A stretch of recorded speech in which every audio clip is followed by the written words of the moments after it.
No Suinocast de hoje, a gente tem a honra de receber o palestrante, um dos palestrantes do Brasil Sul de Suinocultura, que vai acontecer de forma online, dia 10 a 12 de agosto, agora de 2021. Gerente internacional da Aurora Alimentos, Dilvo Casagranda. Olá, Dilvo, tudo bem? Muito bem-vindo ao Suinocast. Tudo bem, satisfação de poder estar aqui no programa, poder compartilhar algumas das informações que serão abordadas no nosso evento e fico à disposição para que possamos aí estar trocando algumas mensagens e algumas ideias aí sobre o assunto. Perfeito. Dilvo, o tema hoje é a gente falar um pouco desse mercado externo, né? Como é que são as exigências, a situação, as tendências, mas a gente sempre abre o Suinocast conhecendo um pouco mais o nosso entrevistado. Eu queria que tu te apresentasse rapidamente, resumindo, desde a primeira vez que tu viu um suíno ou um frango até chegar à gerência internacional da Aurora Alimentos. Ok, um breve resumo aí pode ser dito que eu sou oriundo de uma família produtora rural, né? Meus pais foram produtores, criação de suínos, produção de gado de leite e avicultura. Então eu nasci nesse meio e sou aquela pessoa que tratou suíno, sou aquela pessoa que ajudou a ordenhar as vacas e limpar instalações, que na época era comum isso, né? Hoje as tecnologias já evoluíram. Então, eu vivenciei toda a minha vida, infância, juventude, no campo, em propriedade rural, e depois tive a oportunidade, então, de cursar a Faculdade de Medicina Veterinária. Eu sou formado pelo Centro Agroveterinário de Lages, Santa Catarina, em 1984, e a partir daí comecei minha carreira profissional na Cooper Alpha de Chapecó, Santa Catarina, prestando assistência técnica aos produtores, visitando propriedades, fazendo atendimento, desenvolvendo as produções de suínos, de aves, de ovinocultura de leite. Com os anos passando de profissional de campo, eu fui assumindo funções mais gerenciais, mais administrativas, né? Acabei como diretor do departamento técnico, e depois fui eleito para o Conselho de Administração da Cooper Alpha. Eu fiquei na Cooper Alpha por 22 anos, atuando depois nessa etapa daí dos últimos 8 anos na parte mais administrativa.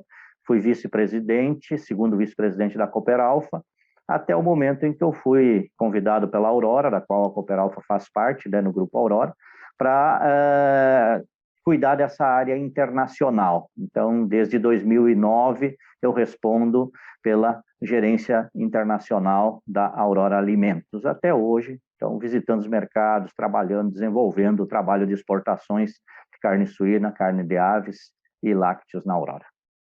Genial, genial. Eu tenho uma boa lembrança da Cooper Alpha. Eu fiz um estágio numa granja da Cooper Alpha lá em Palma-Sola.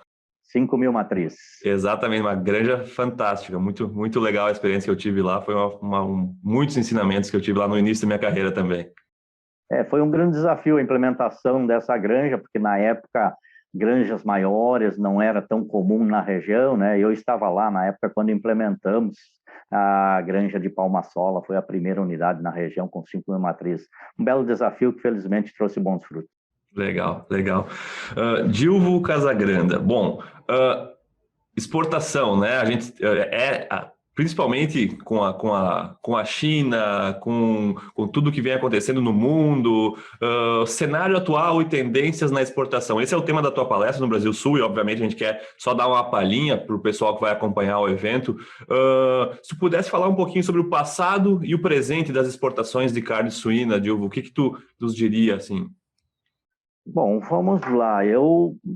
São dois aspectos. Primeiro, nós temos que olhar a participação brasileira no trade mundial da carne suína, né? E o trabalho que foi feito dentro da Aurora, assim, com o objetivo de incrementar a participação da Aurora nas exportações brasileiras de carne suína. Então, são dois tópicos que podemos dividir. Quando a gente fala nas exportações brasileiras, a gente tem que relembrar o advento Rússia, né? Nós passamos muitos e muitos anos dependentes do mercado russo, que importava 400.000 toneladas anuais do Brasil, e aí depois caiu para 200, mas ainda era extremamente significativo. E o advento Rússia hoje é zero, praticamente zero, porque se tornou autossuficiente e de importadora passou a exportadora. E aí veio o episódio China, infelizmente, por um aspecto sanitário que colocou em risco todo o rebanho deles e o rebanho mundial, né, porque não ficou restrito só à China, mas que felizmente permitiu com que o Brasil tivesse um acesso a esse mercado e um crescimento significativo das exportações brasileiras. Se não tivesse esse advento da China, nós realmente estaríamos com dificuldades, porque não teríamos condições de colocar essa produção, não estávamos preparados para isso. Mas na saída da Rússia vem o advento China e aí, felizmente, a gente conseguiu direcionar. Mas a grande preocupação, e que eu sempre coloco e que será abordada na nossa palestra, é a grande dependência de um mercado. Nós ficamos dependentes de Rússia, saímos de Rússia, estamos dependentes de China. Tá? E aí é que vem os desafios e o árduo trabalho que nós vamos ter pela frente e que eu aponto nas considerações que serão feitas. Né? Em relação à Aurora, agora indo para o segundo tópico, realmente houve uma decisão lá em 2009, 2010, em que a gente direcionou esforços da empresa para participar das exportações brasileiras, indo buscar todos os mercados possíveis, e aí foi uma decisão estratégica nossa de buscar habilitações, estudar cada mercado para a gente poder ter acesso e ter opções de exportação. Então, esse foi um trabalho muito árduo que realizamos e que, felizmente, se colheu fruto, porque hoje somos exportadores para mercados como Estados Unidos, é a única planta brasileira habilitada para lá, participamos de mercado do Japão, estamos iniciando trabalhos com Coreia, então foi um planejamento que, felizmente, está se colhendo frutos disso e foi muito trabalho, sim. Uhum. Diogo, qual que é o maior desafio para a gente enviar carne suína, seja congelada ou refrigerada, para países tão distantes como esses asiáticos? A refrigerada a gente está fora disso, né? Porque mandar via aérea, o custo é muito elevado. Mandar via a rota de navio, você acaba não tendo uma logística viável e plausível que realmente nos permita operar com segurança. A gente correria muitos riscos, o shelf do produto iria ser muito... Então, trabalhamos com carne congelada. Tá? Mas existe uma grande fatia, sim, a ser disputada no mercado asiático de carne congelada em diversos países. Eles são altamente importadores. A China hoje é o maior importador mundial, o Japão é o segundo maior importador, a Coreia é um grande importador, Vietnã, Filipinas, outros países menores também importam carne suína, então existe uma grande demanda lá de carne congelada. Uhum. E nós podemos participar sim, porque nós temos competitividade, nós temos competência, nós temos qualidade. Mas temos que vencer diversos gargalos que se tem hoje para atuar no mercado internacional. Gilvo, claro, a pandemia afetou aí muito a economia global e muitas outras coisas. A gente vai falar sobre pandemia, mas diretamente nas exportações, a pandemia afetou, chegou a afetar o mercado, principalmente brasileiro? Né? Aí nós podemos dizer que no mercado mundial, as importações continuaram. Não tivemos dificuldades mercadológicas, pelo contrário. Em função da grande demanda da China, nós continuamos exportando os volumes e até incrementando os volumes de exportação. Tivemos dificuldades muito maiores na área logística. Esse realmente nos impactou, porque tivemos problema com portos, tivemos problemas com casos de coronavírus em diversos segmentos, que limitava as operações logísticas. O produto chegava no porto e o porto não estava operando dentro. Então, esta foi a maior limitação que nós encontramos no cenário internacional. Mas, felizmente, com esforços, com incremento de custos que foram elevadíssimos, sim, conseguimos dar fluidez até o momento mesmo com a pandemia. Agora, internamente, sim, internamente no mercado nacional, o mercado doméstico, ele foi afetado mais no aspecto comercial, no aspecto de consumo, do que no aspecto logístico, tá? Infelizmente, nós tivemos essa situação aqui no país que foi muito mais comercial pela renda da população que acabou diminuindo, pela falta de emprego, e isso impactou no consumo ou no mix de consumo, fazendo com que a gente tivesse algumas dificuldades mais mercadológicas a nível de Brasil. Certo, certo. E, Gil, acho que ninguém melhor do que tu pode nos responder essa pergunta. Se a gente tivesse que criar um resumo assim de como habilitar uma planta, eu sei que os processos são longos, né, e demorados, né? O que seriam assim os top 3 ou os top 5 pontos assim que para habilitar uma planta para exportar? Há alguns segredos que a gente não conta, né? Mas como eu sempre digo, coisas boas têm que ser compartilhadas, né? E não é segredo para que deva ser guardado as 4 chaves, não. Eu acho que o segredo é muito trabalho, sim, muito trabalho e encontrar os caminhos, tá? A primeira questão, você precisa estar apto, porque, infelizmente, existe um conceito no nosso nível ainda de que eu vou tentar habilitação. Se der certo, ótimo. Se não der... E muitas vezes nós nos desgastamos moralmente, vamos assim dizer, junto aos países, junto aos mercados, junto aos órgãos, porque você busca uma habilitação sem estar com o dever de casa feito. Isso é ruim. Por quê? Você, no mínimo, tem que estar apto, atendendo às exigências daquele mercado, às exigências das unidades industriais para aquele mercado, para buscar a habilitação. E, infelizmente, nós ainda temos muito aquilo. Vamos tentar. Se der, tudo bem. Se não der, tudo bem. Então, esse é o primeiro ponto que nós precisamos corrigir. Nós não podemos ir buscar uma habilitação para a China. Eu quero habilitar minha planta para a China, mas eu não atendo os requisitos exigidos pelo órgão chinês. Mas se eles me habilitarem, depois eu corrijo. Não, não é assim que funciona. Você precisa estar apto para daí pleitear. Então, esse é um dos primeiros pontos que nós precisamos corrigir na nossa metodologia de busca de habilitações, né? E aí, o segundo ponto que eu considero assim é realmente fazer o trabalho junto aos órgãos de acordo com as etapas. Buscar uma habilitação não é em uma semana, não é em um mês e muitas vezes não é em um ano. E nós somos muito imediatistas. Comecei o processo hoje, achando que daqui a 30 dias. As interações internacionais são de longo prazo. Elas levam um tempo. Você não pega um telefone e liga lá para o outro país e diz, como é que está meu processo? Eu já mandei os formulários.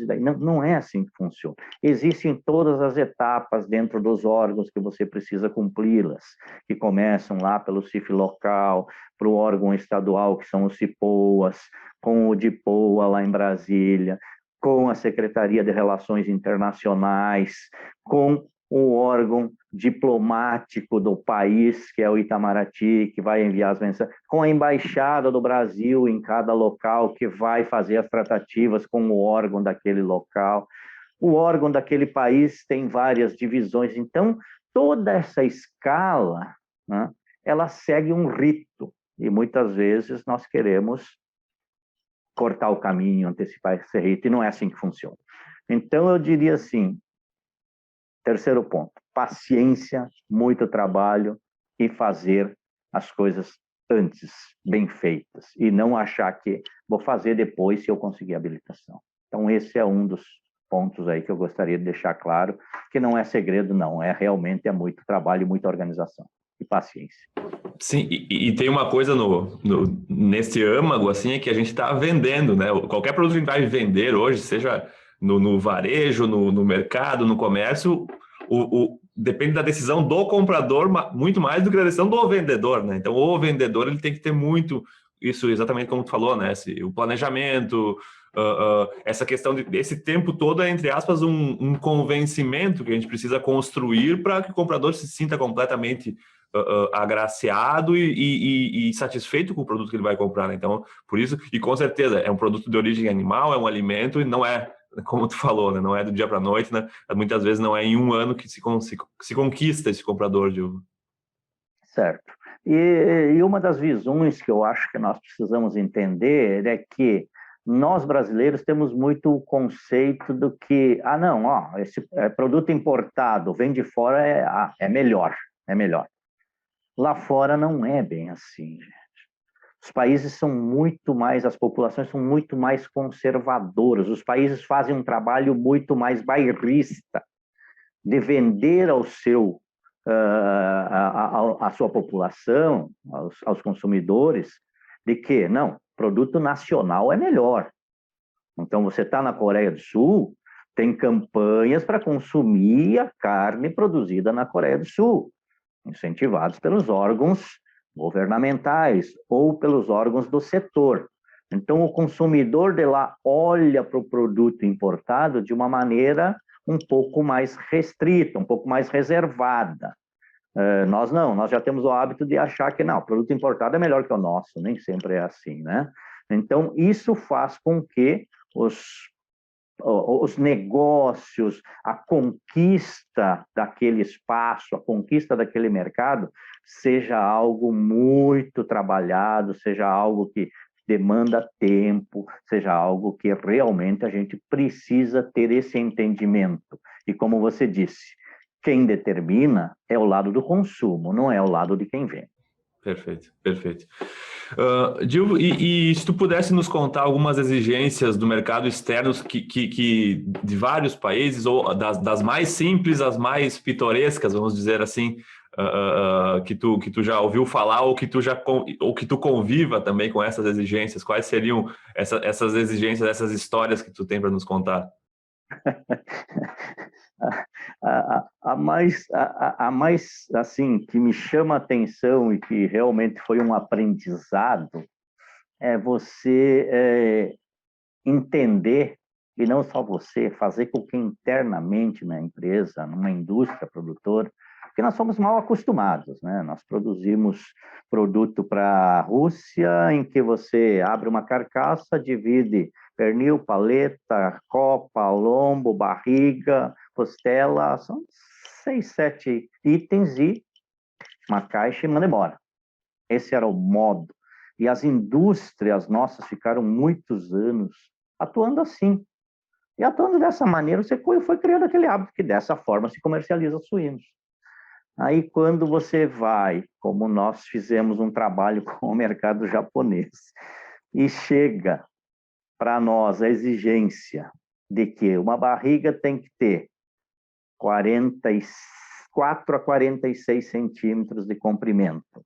A largura é 22 a 24 centímetros de largura, em que o funcionário que está lá cortando a barriga tem que usar uma trena no pescoço, puxar essa trena, medir aqui, para ver se está no tamanho, se não tiver, tem que recortar. Isso é um paradigma, Então, para quem está ali fazendo, ele fica pensando, mas para que isso? Que diferença vai fazer 1 centímetro a mais ou a menos? Para o japonês faz. E aí voltamos àquilo que você disse. Quem está comprando são eles. E aí, ou você atende, ou você está fora. Porque se você não atender, tem outro que atende. A exportação e a venda de carne suína não está aí todo mundo, gente, quero carne. Não é assim. Exportação de carne suína tem muita gente disputando. Tem muitos produtores, tem muitos países exportadores disputando esses mercados. Então, ou você atende ou você está fora. Então, esse é o grande fato pitoresco que eu sempre cito, assim, que é mudança cultural até no nosso sistema produtivo, sabe? É algo assim que chama a atenção, mas que foi trabalho de muitas reuniões para poder justificar a equipe de indústria que precisa fazer assim, ou você está fora. E, Dilvio, quem é o nosso principal concorrente hoje no mercado como exportador? O grande exportador mundial é os Estados Unidos, né? Grande. Os países da Europa, com suas especialidades e especificidades, né? Estados Unidos participa de praticamente tudo, com exceção de exportação de barriga, porque são grandes consumidores de bacon, então eles não são nem sequer autossuficientes. Mas no restante são os grandes que brigam no mercado mundial para disputar mercado e são bem competitivos. O americano é bem competitivo. O europeu já é um pouco mais conservador, mas tem uma qualidade muito bem conceituada a nível de mundo. E depois temos os países com as suas especificidades, com menor volume, mas de uma competitividade, de uma participação em nichos de mercado muito bons, que é o caso do Canadá, que é o caso do Chile, né? Que são países que realmente se especializaram em alguns segmentos e atendem muito bem e fazem um bom trabalho nisso aí. Então, é altamente disputado, não resta dúvida, e a gente precisa fazer muito bem o nosso trabalho para conseguir ganhar espaço. Temos condições sim, porque o Brasil tem competitividade, o Brasil tem condições, mas tem que trabalhar muito nessa questão do conceito. Como nós vemos o mercado. E entender aquilo que você mesmo falou. Quem manda no mercado é o comprador, não é o vendedor. Perfeito, perfeito. E qual o papel da... A gente tem muito veterinários ou tecnista, técnico de granja que nos escuta, Dilvo. O papel da granja na exportação, do produtor, do veterinário que atende... Ele hoje ainda é entendido como muito longe.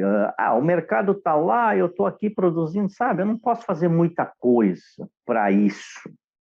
Esse é um conceito que ainda está implícito, que nós precisamos trabalhar e inserir o segmento produtor na visão de como é o mercado lá fora. E isso eu tenho sempre trabalhado com a nossa equipe interna. Duas vezes por ano, eu tiro meio-dia para sentar com toda a equipe de campo para trazer essas especificidades e essas indicações para que eles se atentem, né? De que tem muito trabalho a ser feito, sim.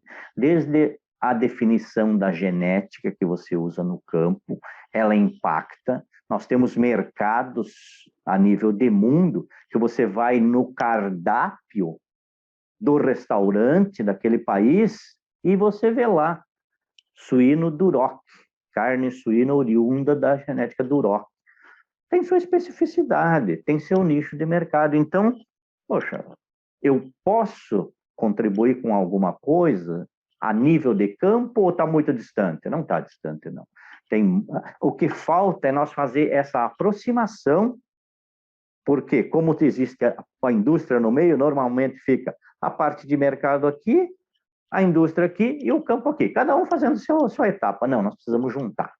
Nós precisamos fazer com que a informação flua, que esse setor do campo receba a posição do mercado para ele entender aonde que eu posso contribuir.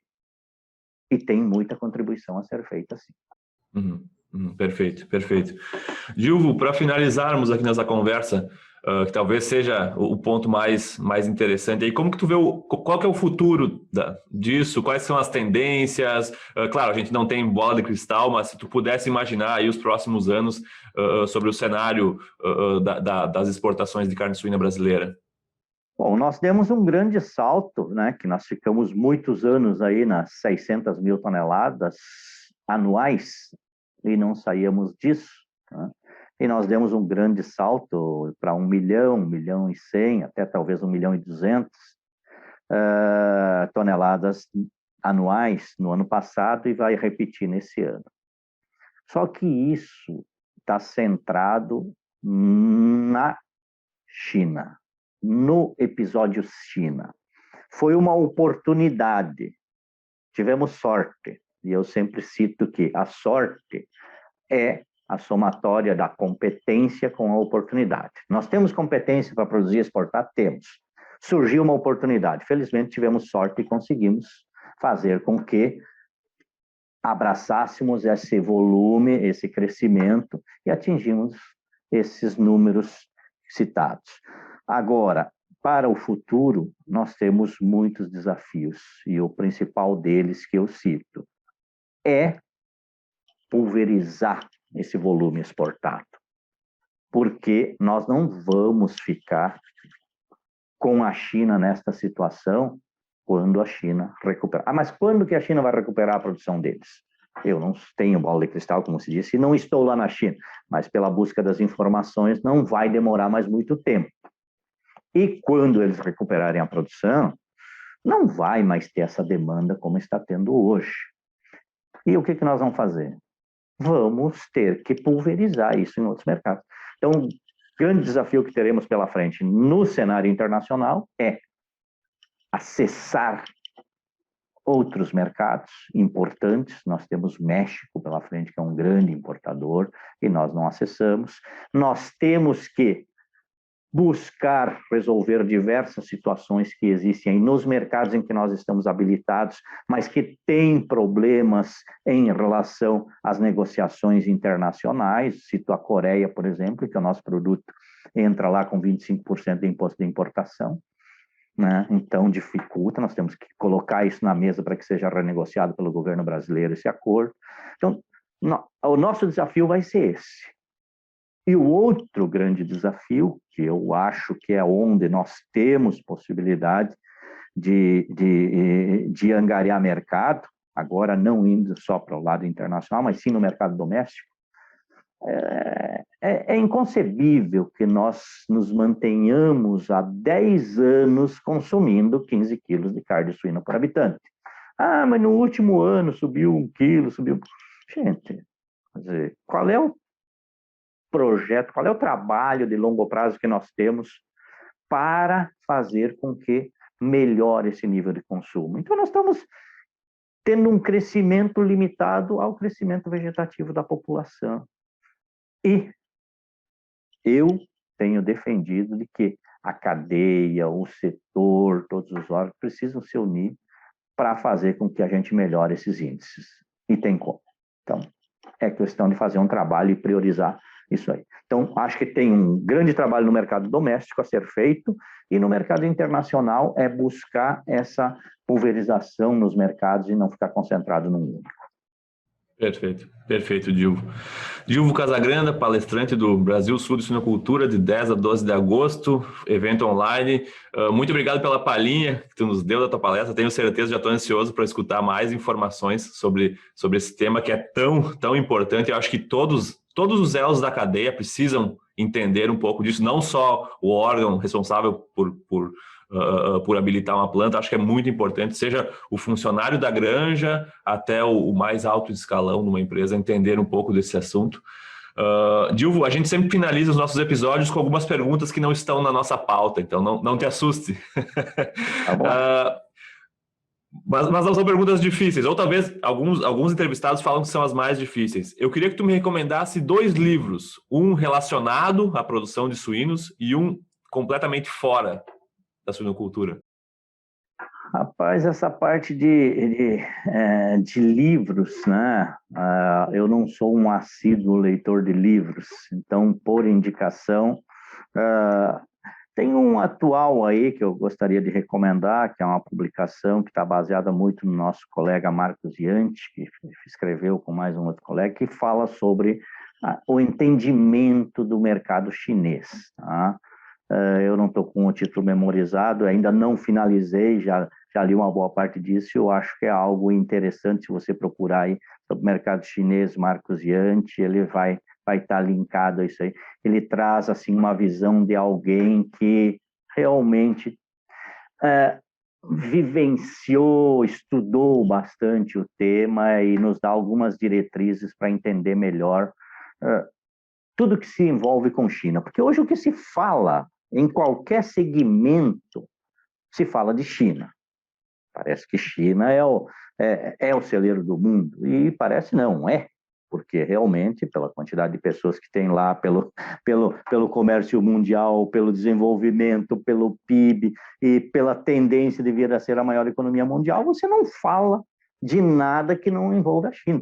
Tudo parece estar relacionado à China, então é melhor para entender isso. E, Dilvo, o que que tu ainda tem vontade de fazer na vida que tu não fez ainda? Bom, eu conheço, visitei e conheço boa parte de 38 países a nível de mundo, tá? Eu ainda tenho muita vontade de conhecer mais, de entender um pouco mais as culturas, que eu acho que um dos aprendizados, as pessoas me dizem muito assim nas tratativas, mas como é que é negociar com o japonês? Eu não vou mudar o japonês. Eu tenho que entender qual é o comportamento do japonês para me colocar naquela posição, naquela situação. E uma das coisas, se você não tem paciência, não negocie com o japonês. O japonês te dá aquele cansaço de que você vai para uma reunião, você passa 2 horas falando, explica tudo, aí chegou no final das 2 horas, você está naquela expectativa toda de que, bom, agora ele vai falar, vai dizer, ele fecha o caderninho dele, que ele anotou quase tudo, diz, muito obrigado, arigato. Tá, mas nada, nada. Próxima reunião nós vamos conversar. Aí você faz uma próxima, você fala 2 horas, ele fala 10 minutos. Aí você faz Então, sabe, entender esse negócio das culturas, isso para mim, assim, é um grande desafio e eu tenho vontade de entender mais como é que funciona o japonês, como é que funciona o russo, como é que funciona o chinês, para que você possa pegar a característica de cada um, porque nós não vamos mudar ele. É nós que temos que nos adaptar a ele. E o brasileiro tem muito essa habilidade, essa característica de se adaptar. Então, esse é um dos pontos assim, que eu ainda quero muito e tenho muito desejo, é conhecer mais as culturas e conhecer mais cada local, como é que funciona. A gente já tem uma diversidade fantástica dentro do nosso próprio país, a título global é mais fantástica ainda, né? Essas diferenças e esses modos, esses hábitos, com certeza, acho que é um grande desafio mesmo, Dilvo. Sem dúvida. Dilvo Casagranda, muito obrigado novamente pelo teu tempo, foi realmente um prazer te escutar e convidar a todos para assistir a tua palestra no Brasil Sul. Muito obrigado novamente, Dilvo. Obrigado a você, sucesso no vosso trabalho aí, fico à disposição e espero que possa contribuir sim aí com aquele conhecimento e digo muito mais, é um conhecimento associado à prática, porque a vivência que eu tive, desde criar suínos na propriedade do meu pai, tratar os animais desde lá, acompanhando a evolução da produção, passando por dentro da indústria e hoje vivendo o mercado internacional, eu acho que me deu assim uma bagagem bastante interessante e vou tentar compartilhar isso no sentido assim de poder abrir horizontes às pessoas que puderem estar participando do simpósio. Até lá. Genial. Um abraço, Dilvo, tudo de bom. Obrigado, passe bem. Até mais.